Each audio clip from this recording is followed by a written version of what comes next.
Hello friends, welcome back to our channel Meenakshi Singh. और आज का हमारा जो टॉपिक है, हम करने वाले हैं theorem 1.2 fundamental theorem of arithmetic. ये 1.2 थ्योरम है और ये पेज नंबर 8 के ऊपर है। और थ्योरम की स्टेटमेंट क्या है? थ्योरम कहती है कि जो हर एक कॉम्पोजिट नंबर होता है, कोई भी कॉम्पोजिट नंबर है, हम उसको कैसे लिख सकते हैं? Product of prime numbers.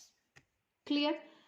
Fundamental theorem of arithmetic कहती है कि हम किसी भी कॉम्पोजिट नंबर को प्रोडक्ट ऑफ प्राइम नंबर्स लिख सकते हैं। पहले तो हम इतनी बात करते हैं, और उससे पहले हम ये बात करते हैं कि कॉम्पोजिट नंबर्स क्या होते हैं या प्राइम नंबर्स क्या होते हैं। क्लियर? तो उसके लिए अगर हम बात करें तो प्राइम नंबर कौन से होते हैं? प्राइम नंबर वो नंबर्स होते हैं जिनको जब हम फैक्टराइज करके लिखते हैं, फैक्टर्स आपने पिछली क्लासेस में पढ़ चुके हो, जब हम उनको फैक्टराइज करके लिखते हैं या तो उसमें 1 आएगा या वो अपना नंबर इटसेल्फ होगा। एक तो इस तरह से आप कर सकते हो, या प्राइम नंबर वो नंबर होते हैं जिनका कोई भी डिवाइजर नहीं होता, किसी से भी हम उनको डिवाइज नहीं कर सकते, सिर्फ 1 और नंबर इटसेल्फ खुद को जो है वो डिवाइड कर सकता है। जिस तरह से आप नंबर ले लीजिए 7 जो है, अब इसका प्राइम फैक्टराइजेशन जब आप करते हैं तो 1 इंटू 7 इसके फैक्टर बनते हैं। और मतलब क्या है कि 7 को या तो हम 1 से डिवाइड कर सकते या तो 7 को हम 1 से डिवाइड कर सकते हैं या 7 से डिवाइड कर सकते हैं। इनका कोई अदर फैक्टर नहीं होता। तो इन नंबर्स को हम बुलाते हैं प्राइम नंबर्स। क्लियर? नेक्स्ट हमारे पास आते हैं कॉम्पोजिट नंबर्स। कॉम्पोजिट नंबर्स वो नंबर होते हैं जिनको हम लिख सकते हैं प्रोडक्ट ऑफ प्राइम नंबर्स। उनको हम कॉम्पोजिट नंबर बोलते हैं। जैसे मान लीजिए हमारे पास आ गया, कोई भी नंबर आ गया 21 आ गया, तो हमने उसका फैक्टर बनाया तो that is equals to 3 multiply by 7। और 3 भी प्राइम नंबर है, 7 भी प्राइम नंबर है, तो इनकी प्रोडक्ट करके क्या बनता है? 21। 21 क्या है? Composite number. तो आपके लिए सबसे पहले ये जानना जरूरी है थ्योरम पढ़ने से पहले। उसके बाद हम बात करते हैं फंडामेंटल थ्योरम ऑफ अरिथमेटिक की। तो उसके लिए मैं आपको पहले तो मैथ से ही स्टेटमेंट जो है थोड़ी सी पढ़ा देती हूँ। Every composite number can be expressed या factorized as a product of prime numbers, and this factorization is unique apart from the in order in which the prime factors occur। मतलब किसी भी आप composite number को क्या कर सकते हो? किसी भी composite number को आप product of प्राइम नंबर्स लिख सकते हो। क्लियर? लेकिन इस थ्योरम की शर्त ये है कि जो यहाँ पे आप प्रोडक्ट ऑफ प्राइम नंबर्स लिखोगे वो जो होता है यूनिक होता है, लेकिन उनका ऑर्डर कुछ भी हो सकता है। ऑर्डर यूनिक नहीं होगा, लेकिन वो नंबर यूनिक होंगे। बात क्या है कहने की? मान लीजिए मैंने यहाँ पे 210 लिया और उसको मैंने फैक्टराइज कर दिया। 2 3 ज़ा 6, 6 5 ज़ा 30, 37 ज़ा 210। कॉम्पोजिट नंबर को मैंने as a product of prime numbers लिख दिया। और थ्योरम क्या कहती है? थ्योरम कहती है ये जो नंबर्स होंगे वो यूनिक होंगे।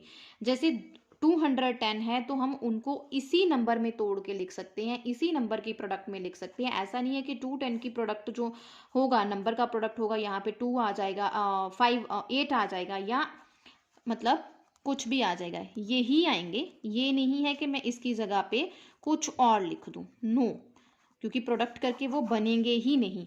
ये जो होगा, वे जो होगा प्रोडक्ट होगी प्राइम नंबर्स की, वो यूनिक होगी। हाँ, ऑर्डर चेंज हो सकता है। ऑर्डर मतलब 5 आप पहले लिख सकते हो, 2 आप बाद में लिख सकते हो, 7 पहले लिख सकते हो, 3 लिख सकते हो, किसी भी तरह से आगे पीछे आप करके लिख सकते हो, लेकिन नंबर्स वही रहेंगे। ये थ्योरम बोलती है।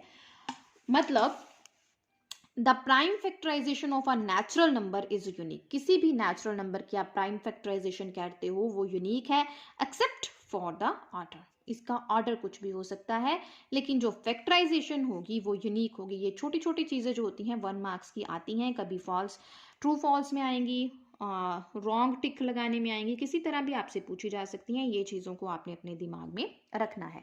नेक्स्ट हमारे पास हम लेते हैं एग्जाम्पल नंबर 5। एग्जाम्पल नंबर 5 कहती है कि consider the numbers 4 power n, कि आपके पास कोई नंबर्स हैं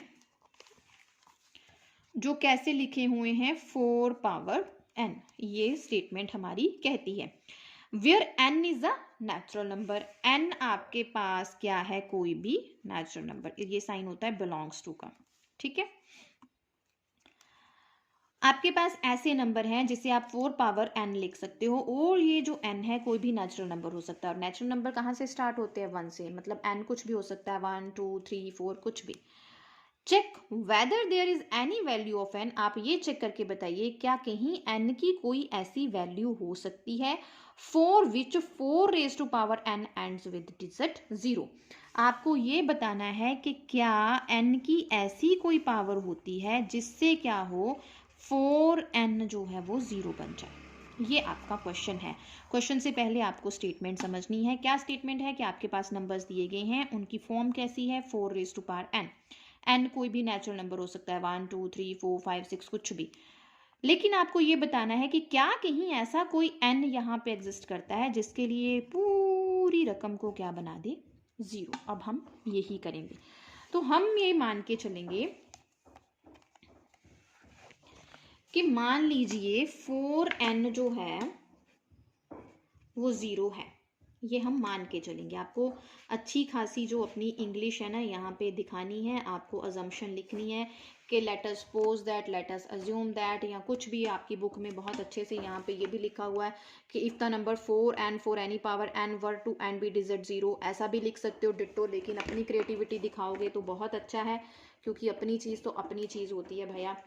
तो मान लीजिए 4n हमने मान लिया कि 0 है। अगर इसको 0 है, ठीक है, कोई भी रकम अगर 0 आती है, जैसे 10, 1 के पीछे 0 आ गया, 2 के पीछे 0 आ गया, या 6 के पीछे 0 आ जाता है, ठीक है, उसका मतलब क्या है, it should be divisible by 5।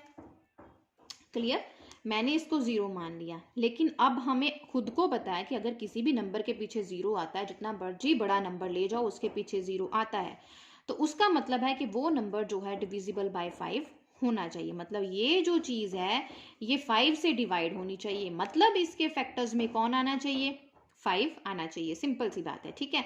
अब 4n के फैक्टर्स कर लेते हैं हम। क्या होता है, 2 2 जा 4, ऊपर पावर कितनी है, n, मतलब 2 रेज टू पावर 2 n, मतलब 2 की पावर 2n। कुछ भी यहाँ तक लिखना है तो लिख लो, ये लिखना है तो लिख लो, ये लिखना है तो लिख लो, नहीं दोनों लिखने मत लिखो, यहाँ पे भी रहने दो।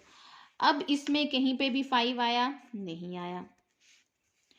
आप लिख सकते हो in the factorization of, in the factorization, ये मैं अपनी भाषा में लिख रही हूँ, आप अपने स्कूल की भाषा किसी भी तरह लिख सकते। In the factorization of 4n there doesn't exist 5,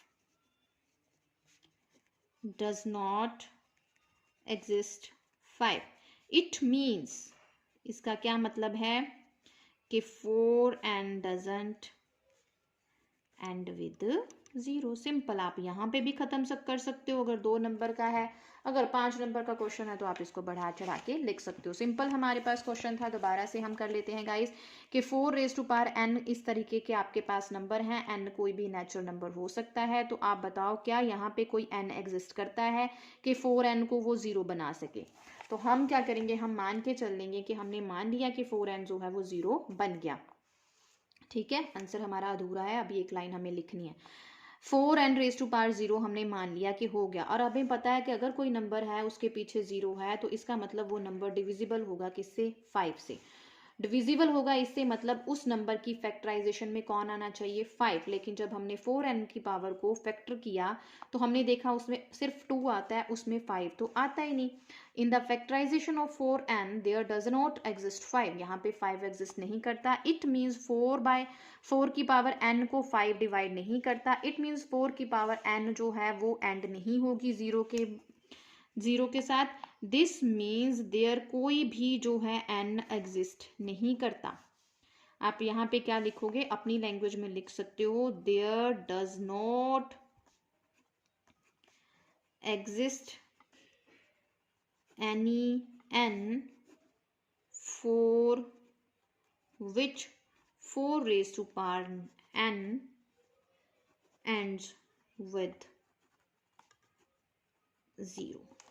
clear, ये आपका क्वेश्चन था। अगर आपको कोई भी प्रॉब्लम है तो आप कमेंट बॉक्स में अपना क्वेश्चन लिख सकते हो। Thank you very much guys, मुझे इतना ज़्यादा प्यार देने के लिए, हरिथ्वी बहल एंड मम्मा रॉक्स को देखने के लिए और इस चैनल को भी प्यार देने के लिए। मिलते हैं नेक्स्ट वीडियो में, तब तक के लिए अगर कोई गलती है तो कमेंट बॉक्स में ज़रूर लिखें। Thank you very much guys for watching Meenakshi Singh.